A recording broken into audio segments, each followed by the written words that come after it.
Then, as the C-47 made its slow turn to the left, Sandor hit the manual handle that released the tow line from the nose of the glider. He saw the rope drop into the darkness, then watched as the twin-engine plane disappeared into the night off his starboard side. He was alone. The sound of the C-47 engines quickly faded into the night, leaving Sandor amid an exquisite silence. The quiet could be mesmerizing, but he busied himself with the task at hand. At this hour of night he was not concerned about encountering other aircraft, especially as his altitude dropped, but he was alert to the dark sky before him as he took control of the instruments. Even a collision with a flock of large birds could pose a deadly hazard. He had reviewed the navigation system with Craig Robb. It was similar to the other gliders he had flown. A single stick controlled the ailerons, which governed bank and roll. This would have to be coordinated with the foot pedals that moved the tail rudder, regulating the glider's yaw. A hand lever worked the flaps that would reduce speed as he came in for a landing.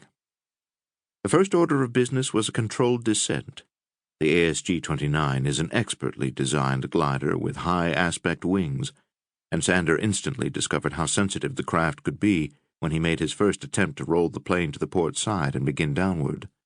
"Whoa," he said aloud, as the glider seemed to take off underneath him. He leveled out, then had another go at it. He was moving at more than 120 miles an hour and was rapidly approaching landfall. This time he banked more slowly, making a smooth transition into a descent that took him within view of the enormous lake below. Lago de Maracaibo was the size of a small sea. He followed with another roll, this time to the starboard side, dropping even lower. As he pulled out of that turn, he spotted a small formation of gulls coming toward him off the port side.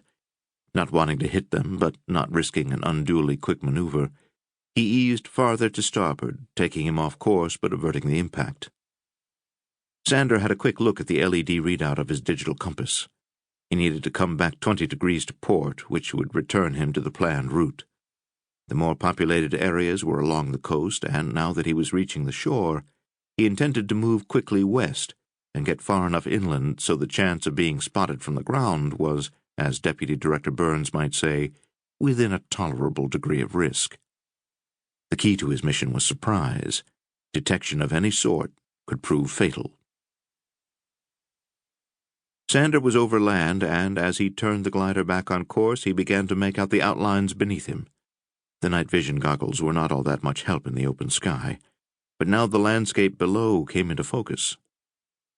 He was passing over one town after another: Campo Maria, Rosario, Pachiques, and finally Barranquitas.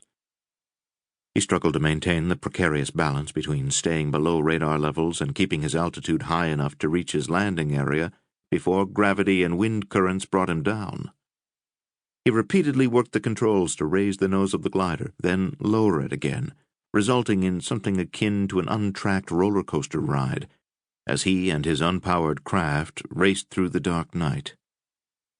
South of the village of Barranquitas, he made his final and most dangerous turn. At this low altitude, barely clear of the treetops, he would have to negotiate a 270-degree roll that would take him to the clearing where he intended to set down. Once again, he was confronted with the difference between a glider and a conventional aircraft. There was no margin for error here, no second chance if he missed the landing. Sandor would have only one opportunity to get to the ground safely. If he failed, he and the glider would end up a shattered mess among the trees and vines below. His vision was in constant motion, moving from the jungle ahead as it rose up to meet the glider, having a look at the compass in his lap as it helped him keep on course, then swiveling back and forth to check the wing flaps as he worked the levers and foot pedals to slow the plane. Suddenly, as if an oasis had appeared in an endless desert, the clearing was visible among the dense, towering trees. Sandor pushed on the hand lever until the flaps were virtually perpendicular to the long, graceful wings. He held the foot pedals steady on a course of dead reckoning as he pulled the release switch for the water tank that serves as ballast beneath the fuselage. The rear of the aircraft released what might have appeared as some sort of liquid jet stream. Even with all of this, Sandor knew he was coming in too high and too fast. He had simply not seen the clearing early enough. Under the best of circumstances, a glider this size would need more than 500